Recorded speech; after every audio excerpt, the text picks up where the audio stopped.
Il est 19h50. Bonsoir à tous. Voici les titres de l'actualité de ce vendredi.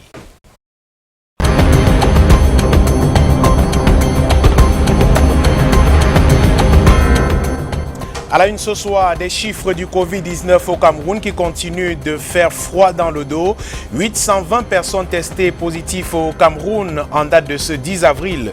10 personnes ont malheureusement perdu la vie du fait de cette maladie. La bonne nouvelle est que 98 d'entre elles ont vaincu ce virus à ce jour. Dans notre pays, un espoir pour le Cameroun. Nous serons en direct une fois de plus du centre des opérations d'urgence de Yaoundé pour les dernières statistiques et le point épidémiologique de cette maladie dans notre pays. À la une également ce soir, comment implémenter le port obligatoire du masque pour tous au Cameroun. Le Premier ministre a annoncé l'application de cette mesure pour barrer la voie au Covid-19.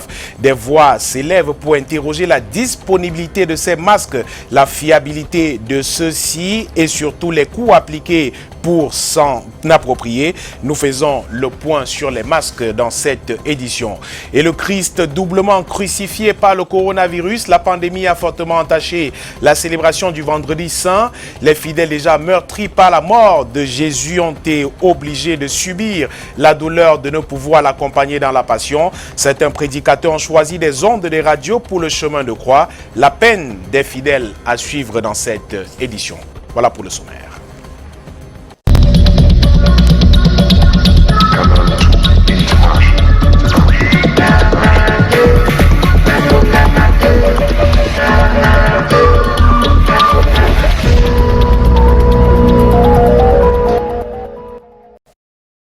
Bienvenue au 19h50. On n'ouvre pas la célébration du Vendredi Saint dans notre pays, une grande célébration dans le milieu chrétien qui se passe totalement dans l'anonymat, sans tambour ni trompette. La célébration de la commémoration de la mort du Christ ce vendredi est bien évidemment entachée par la pandémie du coronavirus dans notre pays. Un Vendredi Saint pratiquement morose à travers le pays. Pas plus de 50 personnes dans les églises du Cameroun pour la messe de ce jour, un tableau complètement changé cette année à Loum, comme le constate Aimé Catherine Moukouri et Luciano Ndiakou dans ce reportage.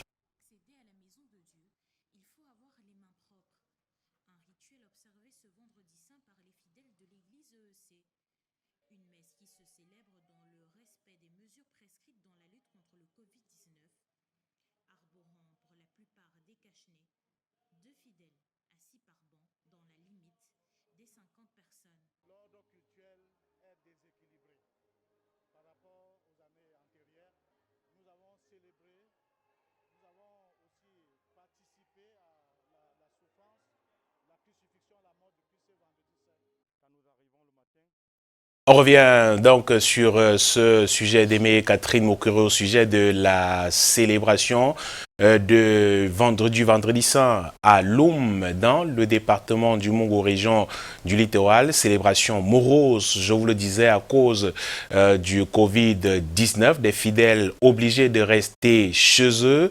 Le Vendredi Saint a donc été totalement noir. Des fidèles doublement meurtris par la pandémie du coronavirus. Et on va donc aller dans la région de l'Est du Cameroun et c'est travers la radio que les chrétiens de Bertois ont donc vécu le chemin de croix ce vendredi saint. L'évêché s'est senti obligé de passer par ce canal effectivement pour rester proche des brebis de Dieu. Vu la menace du coronavirus dans notre pays qui plane également dans la région de l'Est du Cameroun, l'idée a tout de même suscité une adhésion de la part de nombreux chrétiens de la région de l'Est du Cameroun. Les détails dans ce récit de Vanessa Melakamdem.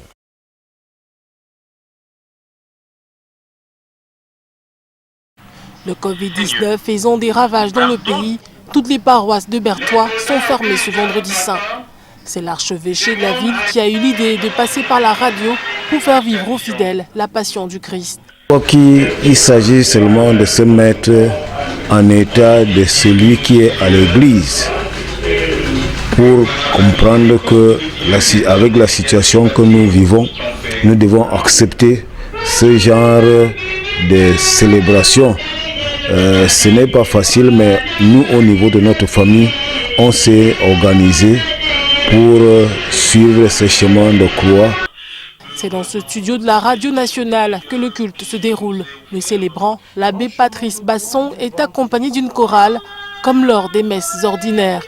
La volonté qui est celle de l'Église de barrer la route au fameux Covid-19 a donné à l'archevêque de Berthois, Monseigneur Joseph Atanga, de rester spirituellement uni au peuple de Dieu, à lui confier.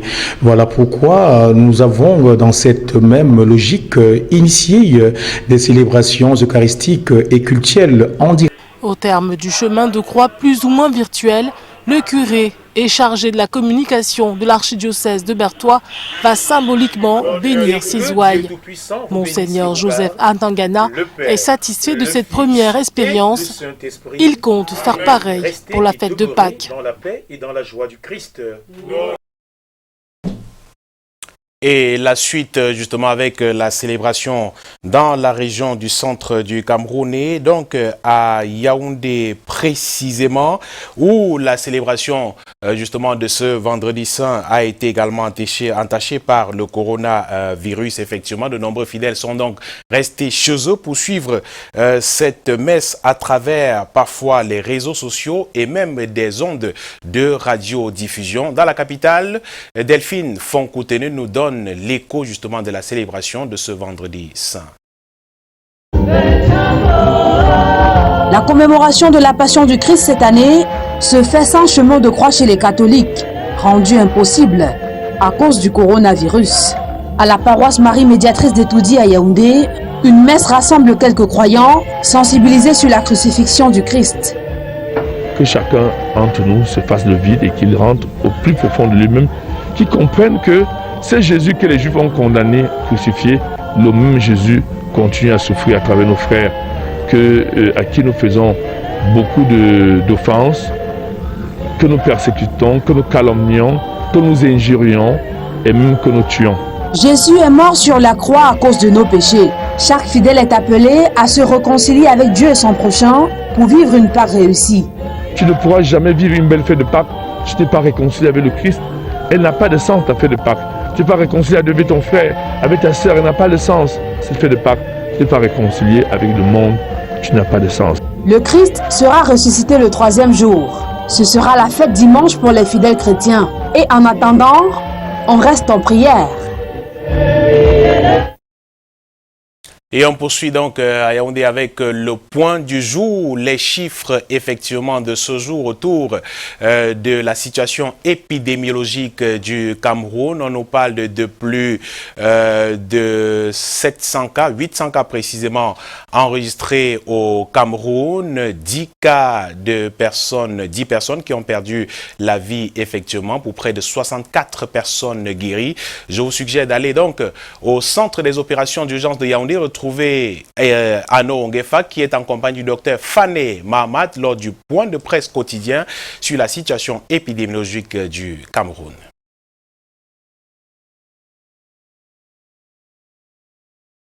Les données concernant la situation épidémiologique ce jour sont encourageantes. Nous avons enregistré 37 nouvelles personnes guéries sur les 43 patients isolés à Olembe et 17 nouveaux cas positifs. Continuons de développer des réflexes pour nous protéger et protéger les autres en appliquant rigoureusement les règles et mesures barrières qui nous sont rappelées. Se laver régulièrement les mains avec de l'eau propre, coulante et du savon ou utiliser une solution hydroalcoolique. Se couvrir le nez et la bouche avec un mouchoir jetable lorsqu'on tousse ou éternue ou utiliser le pli du coude. On reviendra tout à l'heure avec Arnaud Ngefa qui nous parle justement de ces 37 nouvelles personnes jusque-là malades du Covid-19 au Cameroun qui sont déclarées guéries. La situation épidémiologiques viennent d'être évoquées donc à Yaoundé par le docteur Fane Mahamat. Vous venez de le voir, justement dans ce point de presse tenu dans la capitale camerounaise il y a quelques minutes seulement. C'était donc la situation épidémiologique. Nous y reviendrons à la fin de cette édition sur une analyse de Arnaud Ngefa qui sera avec nous en direct du centre des opérations d'urgence de Yaoundé. Le temps pour nous justement d'aller sur le site des logements sociaux d'Olembe à Yaoundé, l'un des sites de prise en charge qui a fait l'objet ce jour d'une opération de désinfection. Une équipe y a passé donc quelques heures pour passer au peigne fin effectivement les coins et recoins à la chasse des virus dans la capitale camerounaise. Voici donc le reportage d'Arnaud Ngefa et de Constant Kamga à Yaoundé. Panneau d'alerte, annonce de l'opération No Coronavirus sur le site des logements sociaux de Lembe à Yaoundé. Ici, des cas positifs font fait et font résidence, le temps de prise en charge.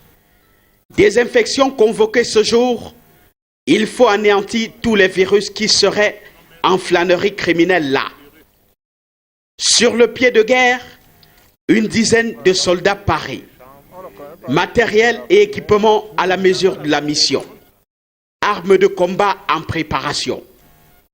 C'est un front à haut risque, mais nécessaire au nom de la santé.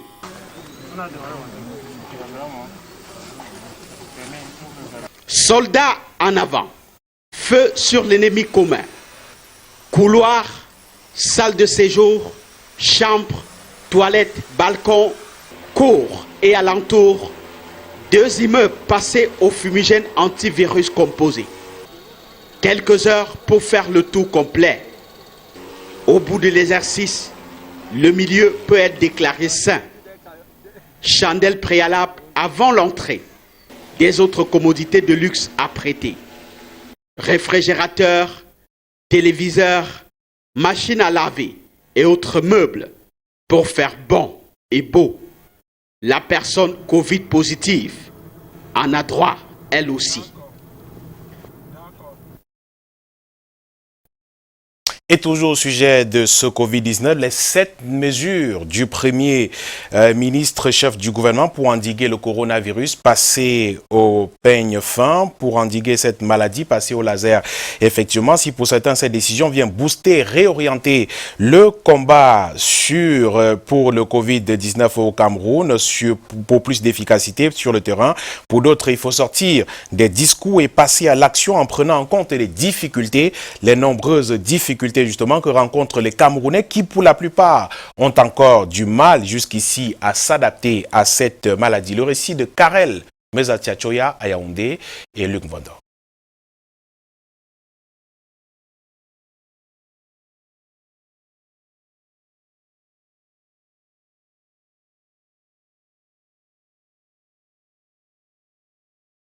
Le gouvernement monte d'un cran dans la lutte contre le Covid-19. Le Premier ministre a annoncé hier 7 mesures supplémentaires qui s'ajoutent aux 13 déjà existantes pour freiner, voire stopper la propagation de la pandémie dans le pays. Il s'agit notamment du port obligatoire des masques dès lundi, du confinement accéléré pour ceux déjà testés positifs, de la fabrication des cache-nez sous le plan national, des sanctions pour ceux qui émettent des résistances. Un recadrage des pouvoirs publics qui vient réorienter le combat. Le gouvernement est passé de la méthode de sensibilisation vers la méthode de sanction. Lorsque on rappelle au gouvernement une meilleure organisation, c'est une reprise en main qui tient compte du constat selon lequel, un mois après, on a quand même 800 personnes positives. Cela voudrait dire que le gouvernement tient à aller plus vite. Les mesures additives visent certes à limiter la contagion au sein de la communauté, mais le gouvernement devra aller beaucoup plus loin pour ce qui est de l'accompagnement des populations, comme c'est le cas dans d'autres pays également frappés par le coronavirus. C'est ce que pense cet enseignant en horaire des sciences politiques à la faculté de sciences politiques et juridiques de l'université de Yaoundé 2 SOA ces 2 dernières années. Il faut accompagner l'action des citoyens à la base, ne serait-ce qu'avec le prix de l'essence. Vous avez des taximans qui ne peuvent plus travailler comme avant, des mototaxis, des commerçants qui doivent former maintenant beaucoup plus tôt à 16 heures. Il faut accompagner ces gens, ils font comment pour vivre.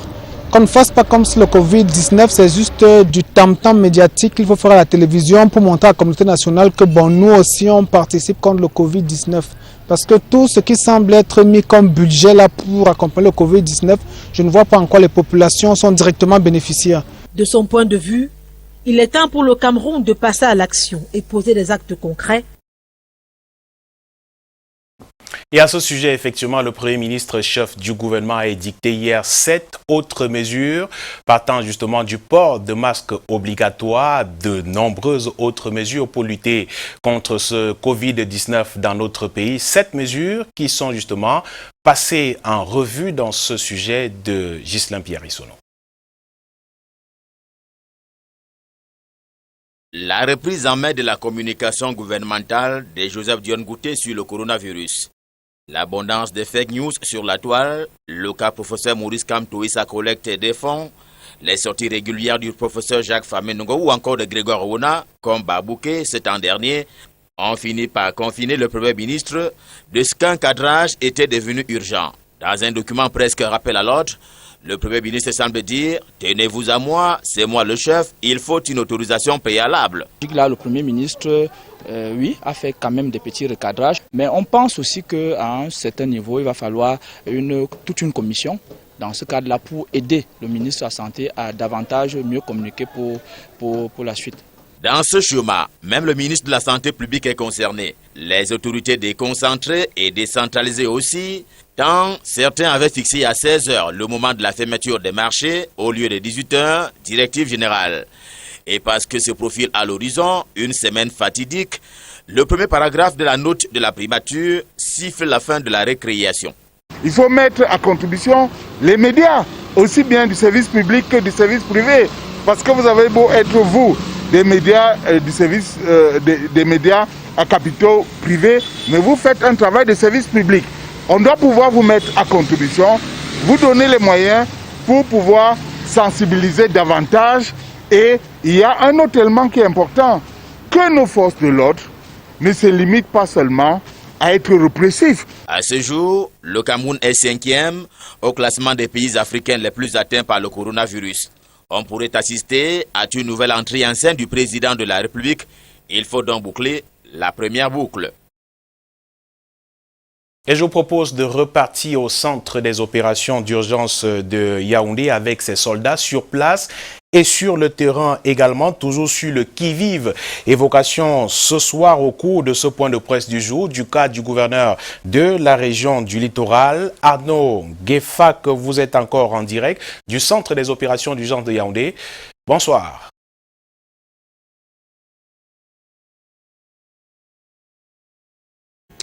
Effectivement, Michael, le gouverneur de la région du littoral est un peu comme la vedette de ce soir au centre des opérations des urgences sanitaires de Yaoundé, lui à qui le directeur de la promotion de la santé, au nom du ministre, exprime toute la proximité du ministère de la Santé publique et les hommages de la République pour avoir, au nom du sacrifice de l'État, pris sur le terrain des opérations de riposte le Covid-19. La satisfaction de sa prise en charge est manifestée ainsi que les encouragements envoyés au personnel médical à son chevet et au chevet des autres cas. Samuel Iva Dieudonné Dibois, qui apprend-on, est en pleine récupération. Le deuxième axe de la déclaration de ce soir porte sur la capacité du Cameroun en démonstration dans la riposte de cette pandémie. Le pays est engagé dans la production locale des masques, des gels hydroalcooliques et même des médicaments pour la prise en charge des cas. La situation épidémiologique ce soir affiche 17 nouveaux cas positifs pour porter le nombre cumulé à 820.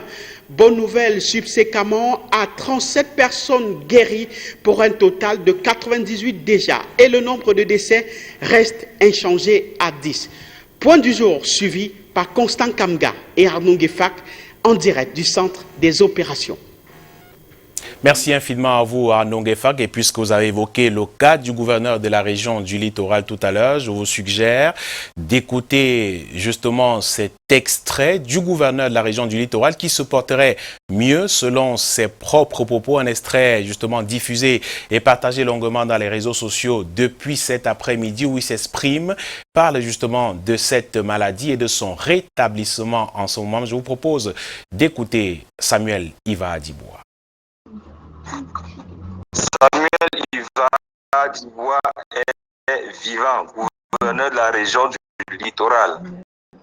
Au nom de Jésus, je parle à tous ceux qui ont donné leur vie au Seigneur et rien à personne d'autre, que je suis vivant. J'étais à l'hôpital, le Seigneur m'a tenu par la main, de bout en bout, avec une charmante épouse, Rosette. Et le malin a tout fait. Le malin a voulu qu'elle se décourage, qu'elle soit battue. J'ai dit, ma femme et mon épouse, c'est le Seigneur qui nous a créés, ce n'est pas le diable. Nous sommes là, nous vivons. Donc, le plus grand péché que j'ai fait devant les hommes, c'était d'aller à l'aéroport accueillir des compatriotes, que je ne devais pas le faire. Je suis qui pour ne pas le faire? Le sang de Christ m'a couvert. Amen. Le sang de Christ m'a donné d'orienter les uns et les autres pour aller dans les zones de confinement. Les critiques ne manquent pas avec le diable, mais je me suis laissé couvrir par le sang du Christ. Amen. De bout en bout. Oui. Amen.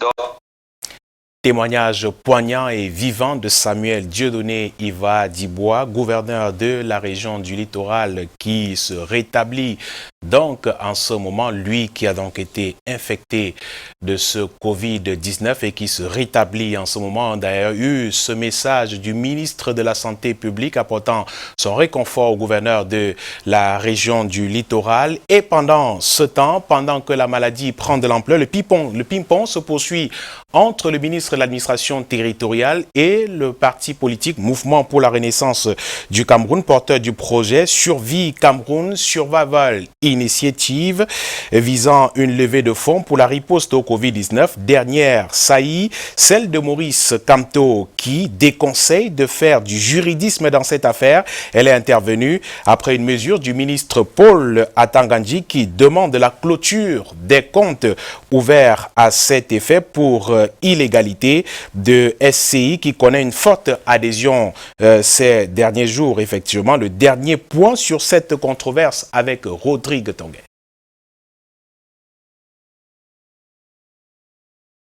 De sourds, l'administration s'accroche à la loi, le MINAD exhibe les textes en vigueur. Dialogue de sourds, l'administration s'accroche à la loi, le MINAD exhibe les textes en vigueur et rien que les textes. Les dispositions de la loi de 1983 rappelées par le ministre Paul Atangandji le 7 avril dernier.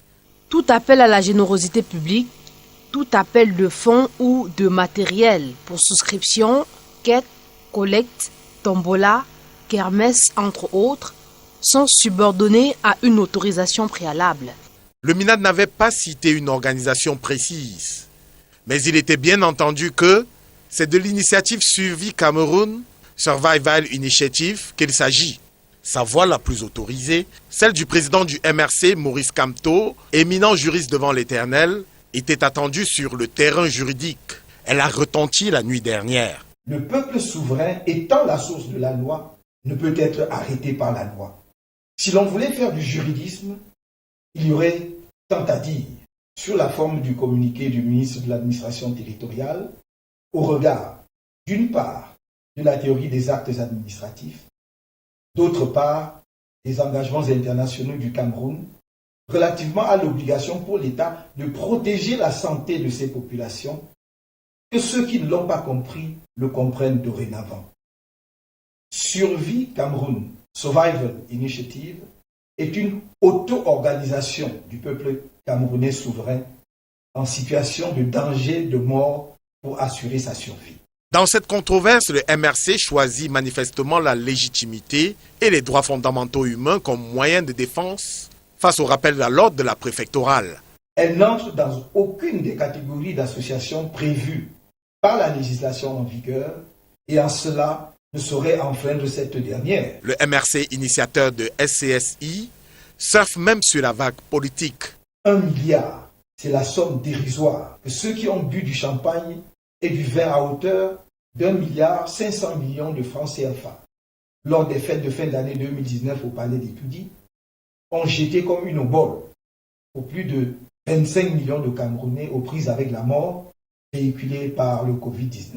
En face, l'État oppose son pouvoir régalien, son devoir de veiller sur les biens de ses compatriotes. C'est ainsi qu'injonction de clôture de compte de SCSI Fund ou toute autre initiative analogue a été faite par Paul Atangandi aux banquiers.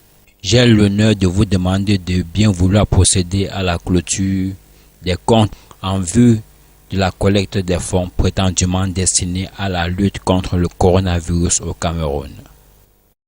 Entre-temps, Jacques Famdongo, secrétaire à la communication du RDPC, révèle dans une tribune parue ce jour ce qu'il présente comme les 5 fautes de Maurice Kamto et son vœu de privilégier le droit naturel devant le droit positif, donc codifié. La caravane du MRC promet de continuer son passage, malgré le veto de l'administration. Yaoundé continue de lui opposer que rien ne se fera sans le respect strict des procédures. Il n'exclut pas de geler les fonds, les plus de 200 millions de francs CFA, levés en moins de 5 jours, si l'opération Survie Cameroun survivait à ce non catégorique du pouvoir de Yaoundé. Et en matière de caravane, Rodrigue, vous l'avez dit tout à l'heure, des habitants de la ville de Douala continuent effectivement d'attendre des agents testeurs annoncés par le ministère de la Santé publique dans la métropole économique du Cameroun. De nombreuses populations disent n'avoir pas justement aperçu ces agents sur le terrain, dans leurs ménages, dans les quartiers et même globalement dans la capitale économique du Cameroun. Et pourtant, le ministère de la Santé publique vient de dresser un bilan de cette campagne sur le terrain. Cependant, plusieurs habitants de la métropole économique du Cameroun disent toujours attendre l'arrivée de ces agents chargés d'effectuer des tests du Covid-19 dans la métropole économique du Cameroun. Le reportage de Marc Chom. La ville de Douala vibre au rythme de la sensibilisation pour barrer la voie au Covid-19 dans les ménages. Selon le tweet du ministre de la Santé, en date du 9 avril, 80 366 ménages ont été visités et sensibilisés. Sur 198 640 personnes, 2 313 personnes ont été prélevées pour le test du Covid-19. Dans le secteur nord de Douala, difficile de trouver des ménages qui ont reçu une visite des agents communautaires du MinSanté. C'est le cas pour ces chefs de famille au quartier Bonamoussadi et Koto. Moi, particulièrement, je n'ai pas été dépisté et les enfants aussi ne m'ont pas donné une quelconque information pour le dépistage. Donc, nous n'avons pas reçu la visite des agents communautaires. Je pense que depuis l'annonce à la télévision, nous avons suivi le message qui était véhiculé par les journalistes que la population devait attendre Douala 5e. Et depuis ce temps, nous sommes là, nous attendons. On se pose la question tous les jours de savoir quand est-ce qu'ils vont passer. On ne les a pas eu jusqu'à aujourd'hui. Une inquiétude que nous avons soumise à l'appréciation de l'exécutif communal de la zone. Ces agents communautaires sont en train de se déployer sur le terrain. Ils sont passés ici, nous les avons accompagnés.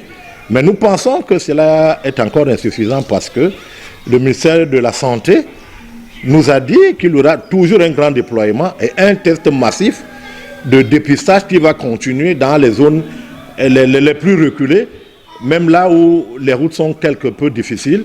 Mais il faut que ce travail soit fait à 99%.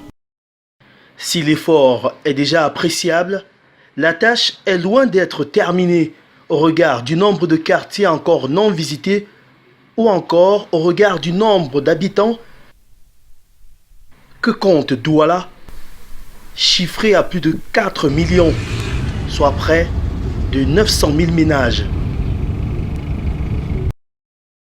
À Njombe Penja, les connaissances des étudiants en médecine sont mises à profit pour barrer la voie à la propagation du coronavirus dans notre pays.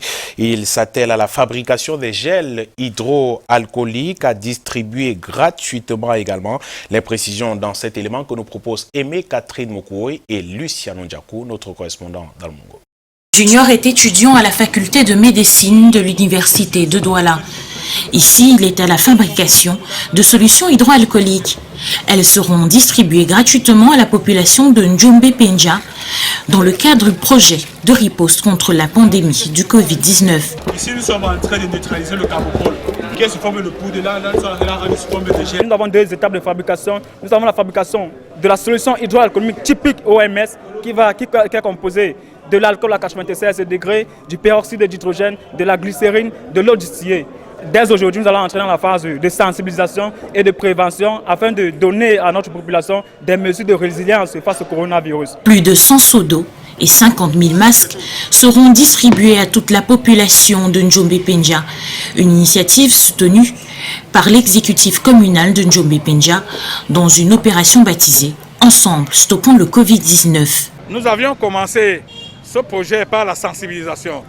La sensibilisation, c'est-à-dire le porte-à-porte. Après la phase de la sensibilisation, nous sommes passés maintenant à la phase pratique, à la phase concrète, qui concerne donc cette centaine de seaux que nous allons mettre dans 100 carrefours de Njombe Penja, y compris les marchés et autres, 50 000 cache-nez qu'on va distribuer gratuitement. Depuis quelques jours, une caravane de plus de 125 jeunes conduite par le maire de la localité sillonne les rues de Njombe Penja et autres lieux d'affluence pour davantage sensibiliser les populations. Il veut notre sécurité, il veut qu'on soit portant, il ne veut pas que quelque chose nous dérange.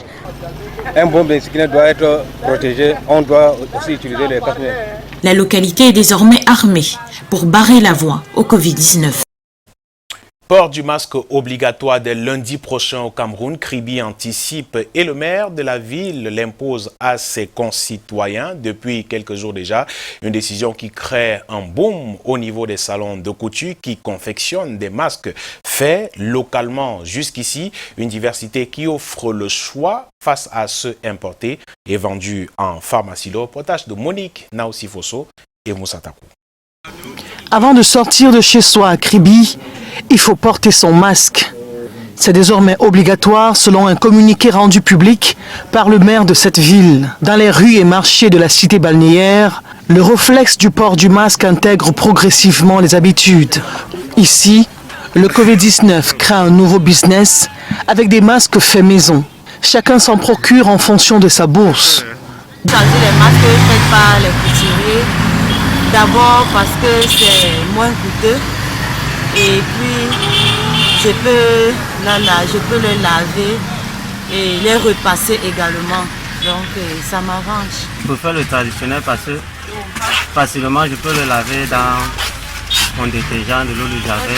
J'achète un cache-nez comme ça déjà à 500 francs chaque 3 heures de temps. Ça veut dire qu'en 24 heures il faut 6 cache-nez. C'est beaucoup. S'il faut calculer 500 francs fois 6, ça fait 3000 francs chaque jour. C'est un grand budget. D'autres préfèrent ceux des pharmacies pour des raisons de sécurité sanitaire. C'est plus hygiénique. Parce qu'avec le tissu, si par exemple, comme nous causons là, mes plages se déposent sur votre tissu, ça a un nombre d'heures que ça résiste. Vous pouvez aspirer ça. Par contre, les masques de la pharmacie sont appropriés. Le port du masque, devenu obligatoire à Kribi, multiplie les commandes dans les salons de couture et aiguise la créativité. Nous sommes en train de fabriquer ça pour sauver notre Notre gens, comme je vois à l'étranger, là, les gens sont en train de verser. On dit quand on va faire comme ça va nous cacher, ça va nous garder un peu. Je laisse ça à 500 francs. Puisque ça va le plus de temps que je travaille avec. Mais si quelqu'un veut beaucoup, je peux laisser à 400. Au-delà de ce versant lucratif du Covid-19, la multiplication des masques traduit aussi l'appropriation du danger que représente cette pandémie. Des conducteurs de mototaxi de l'arrondissement de Douala 5e en lutte contre la propagation du Covid-19. Cet après-midi, plusieurs d'entre eux ont reçu et de façon gratuite des masques et des gels désinfectants. L'action initiée par le bureau du syndicat des conducteurs professionnels de mototaxi de la ville de Douala vise donc à responsabiliser ces mototaximens dans la lutte contre le Covid-19 au Cameroun. Le compte rendu de Junior Ossin et Guy Fotso.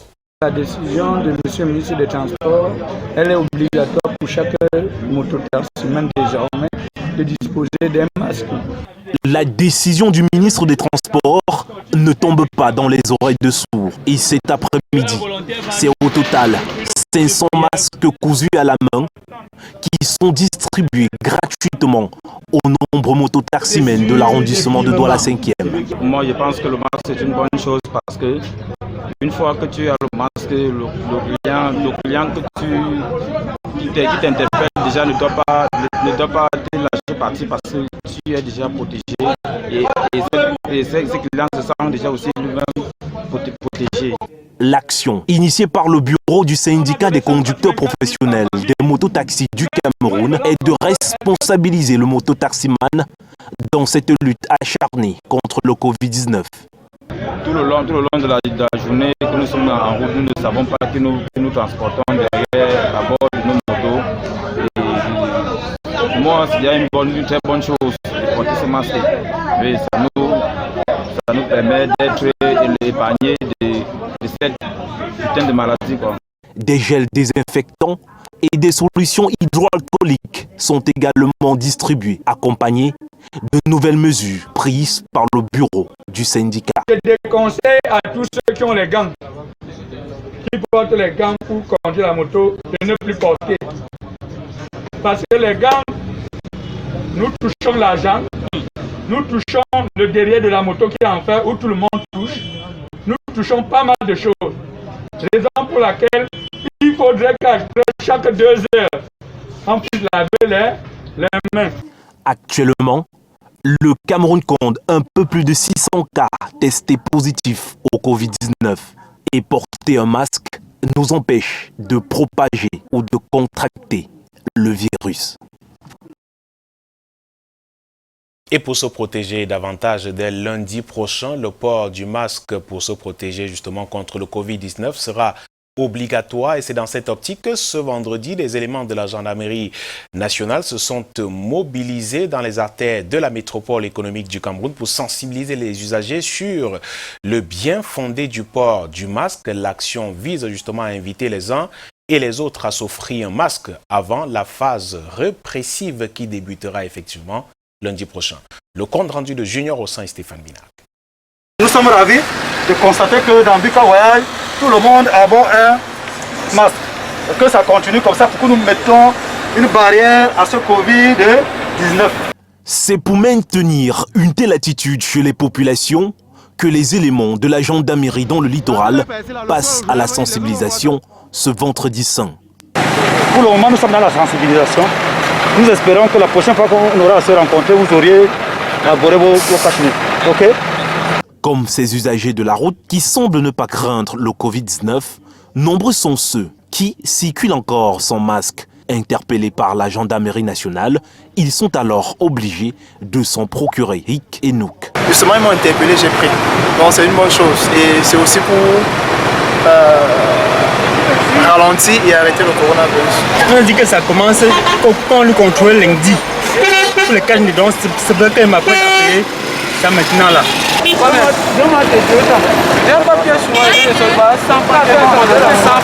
Et malgré la dèche que connaissent certains automobilistes et passagers, de nombreux vendeurs ambulants de cache-nez font de bonnes affaires sur nos routes. Mais dès que j'ai vu la gendarmerie passer, Je les ai suivis et depuis là, mes cache-nez déjà se sont écoulés. Donc ça marche à merveille. L'opération de sensibilisation s'est déroulée dans les quartiers Yassa et Bali à Douala, sous le commandement de l'adjudant-chef-major Ousmane Adoum, commandant du peloton routier de la ville, et sous la coordination du chef d'escadron Awan Messila Gérard, commandant du groupement de la circulation routière numéro 2.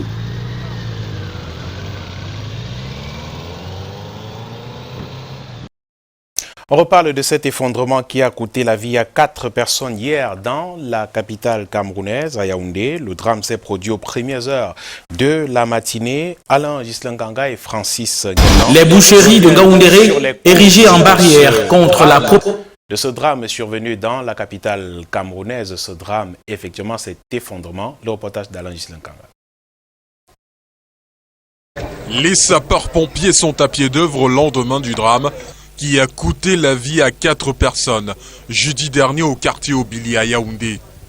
La famille d'un défunt cherche sous les débris des documents qui leur permettra de récupérer le corps. La municipalité ne nous a pas donné le corps parce qu'on n'avait pas de papiers justificatifs au moment du signe. Le mari étant hospitalisé aux urgences de l'hôpital militaire, il n'y avait personne pour sortir un papier justifiant que la fille nous appartenait.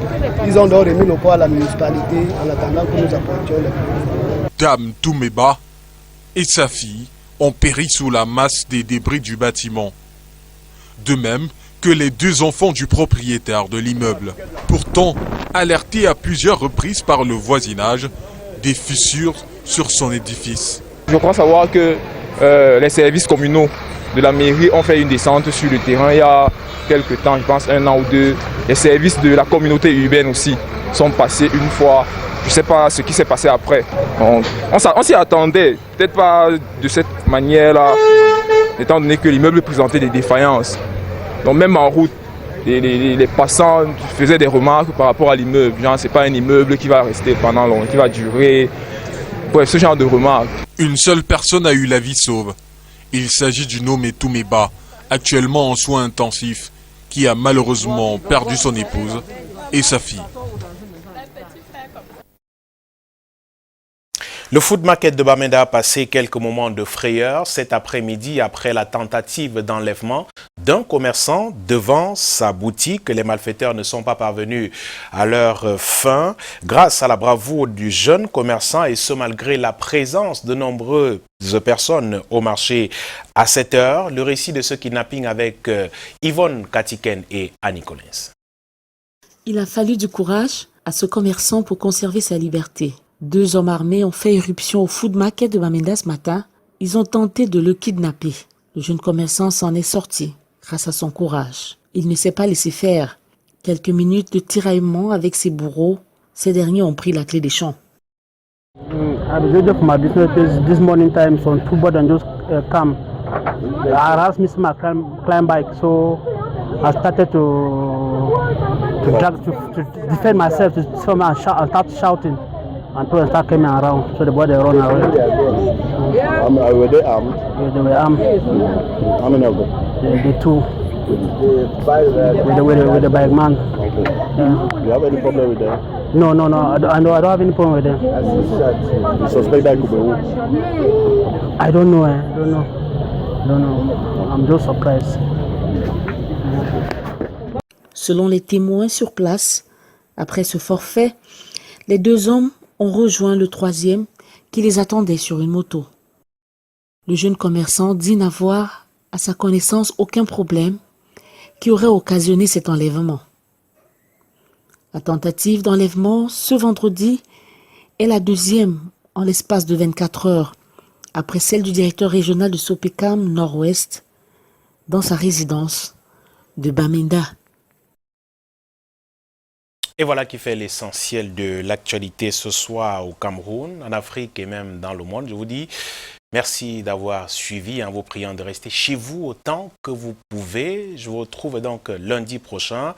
Bien sûr, en très bonne santé, prenez soin de vous, respectez les mesures, les règles, les mesures barrières, effectivement, les règles d'hygiène. Lavez-vous les mains régulièrement avec de l'eau et du savon. Sortez avec un cache-nez, effectivement, désormais. exigé à partir de lundi prochain au Cameroun. Prenez soin de vous. Bonne soirée et très bon week-end sur les antennes de Canada International.